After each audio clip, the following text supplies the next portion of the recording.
हरि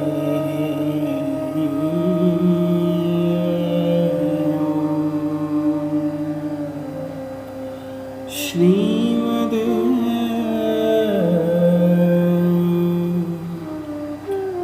वल्लभाय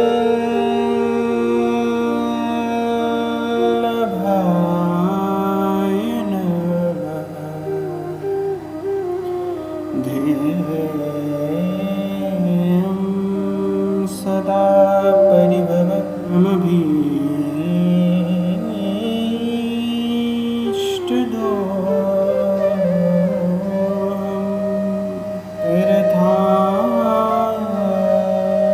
तीर्थास्पदं विनुतं शरण्यं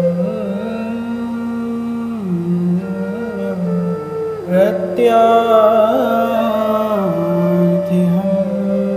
प्रणतपां भवाब्धिपोतं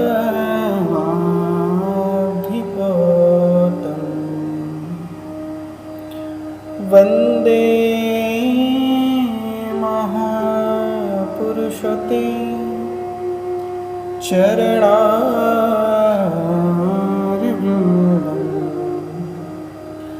अस्ति स्वस्तरुणीकराग्रविगलत् कल्पप्रसूनाप्लुतम् वस्तु प्रस्तुतवेणुनादलहरि निर्वाणनिर्व्याकुलं स्वस्थनिवर्धनि विविदश गोपीसहस्रावृतम् हस्तन्यस्तनतापवर्गमखिलो दारं किशोराकृते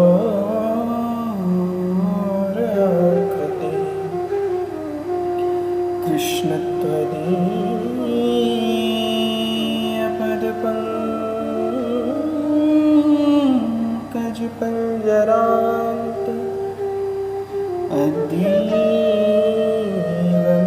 शतुमान् सिराजहंसः प्राणप्रयाणसमये कफवातपित्तैः कण्ठावरोधनविधो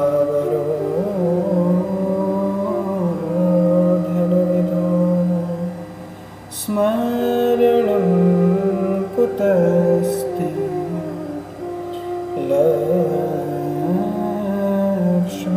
लक्ष्मीनाथ समारम्भां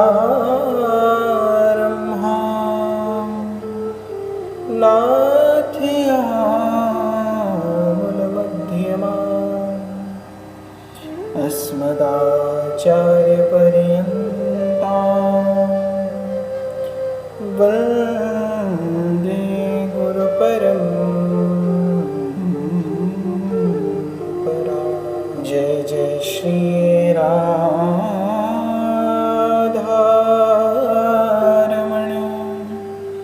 जय जय नवलकिशोर, जय गोपीचितचोर प्रभु, जय जय माखन चोर। परम मंगलमय परमपरात्पर अखिलेश्वर अकारण करुणावरुणालय भक्तवांछाकल्पतरु तड़ित विद्विनिंदित पीताम्बरधारी श्री बालकृष्ण लाल की शब्दमयी वाणीमयी एवं वांगमयी प्रतिमूर्ति श्रीमद्भागवत जी को बारंबार प्रणाम। आप सभी श्रोता भाई बंधु मातृशक्ति सभी को मेरा खूब खूब जय श्री कृष्ण, जय सिया राम, जय जय श्री राधे।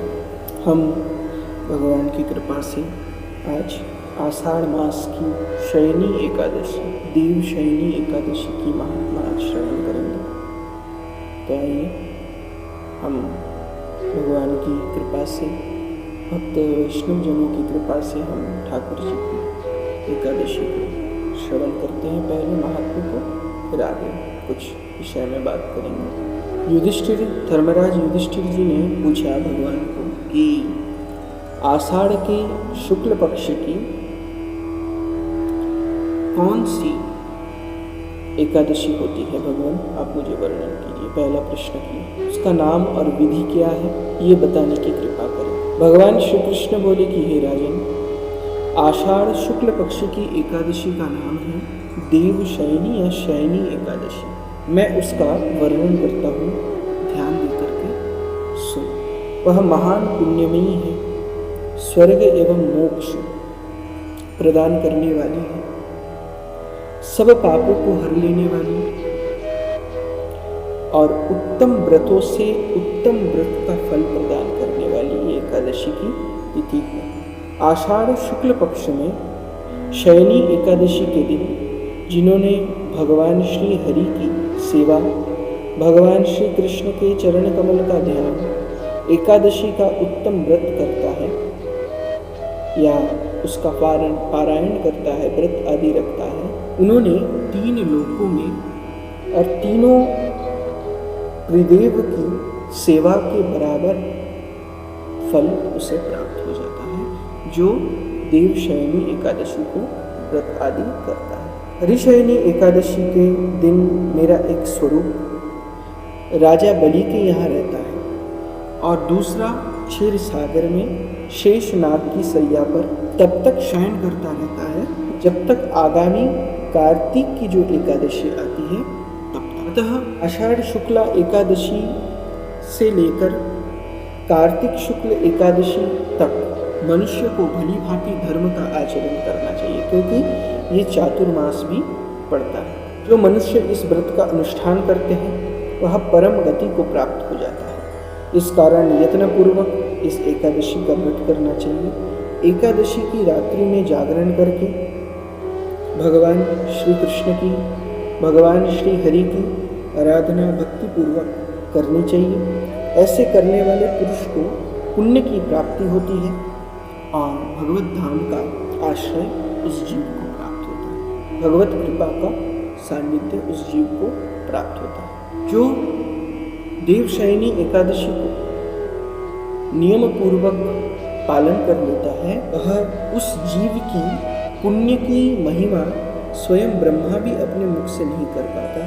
इतनी पुण्य हुई एकादशी ये एकादशी देवशयनी एकादशी, जो इस प्रकार भोग और मोक्ष प्रदान करने वाले सब पाप का जो नाश कर देता है, एकादशी के उत्तम व्रत का पालन करता है, वह जाति का चांडाल होने पर भी, जो चांडाल जाति का है, जो चांडाल होकर भी एकादशी की व्रत को पालन कर लेता है, वह भी इस संसार में भगवान के प्रिय रहते हैं। जो मनुष्य दीपदान, पलाश के पत्ते पर भोजन और व्रत करते हुए चातुर्मास व्यतीत करते हैं वह मेरे प्रिय हैं। चातुर्मास में भगवान विष्णु सोए रहते हैं, शयन करते हैं, इसलिए मनुष्य को भूमि पर शयन करना चाहिए।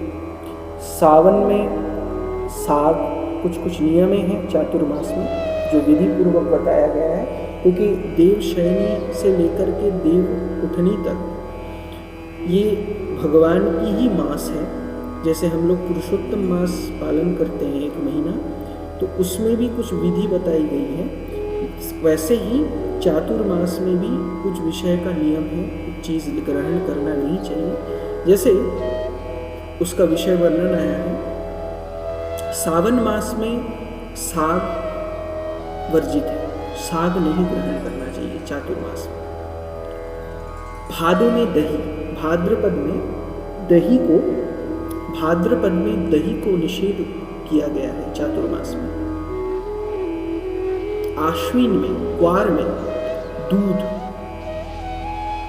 और कार्तिक में दाल का त्याग कर देना चाहिए, यही उत्तम है। अथवा जो चातुर्मास में ब्रह्मचर्य का पालन करता है वह परम गति को प्राप्त हो जाता है। हे राजन, एकादशी के व्रत से ही मनुष्य सब पापों से मुक्त हो जाता है।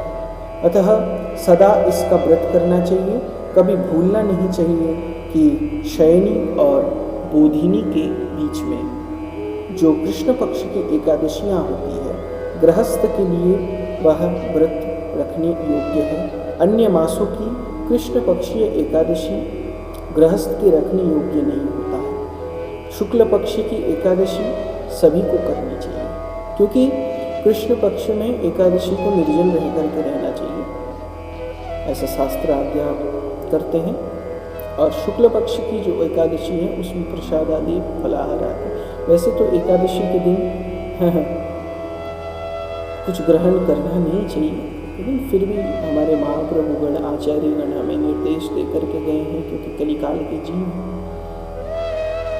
तो इतना ही आज हमने देवशयनी एकादशी का महात्म्य श्रवण किया। ये बहुत पुण्यमयी एकादशी है, क्योंकि इससे चातुर्मास, जो भक्त एकादशी नहीं भी करता उसे चातुर्मास का पालन एकादशी के रूप में करनी चाहिए। और विषय बात, एकादशी को भगवत विमुख ना होकर के करें, कथा आदि का श्रवण हर समय करते रहे। यही कहते हुए मैं विश्राम दूंगा।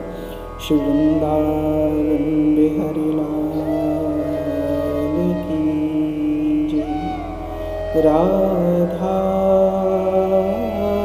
रमण लाल की जय, श्रीमद् भागवत महापुराण की जय, श्री एकादशी तिथि की जय, एकादशी महात्म की जय, वृंदावन धाम की जय। जय जय श्री राधे, जय जय श्री राधे, जय जय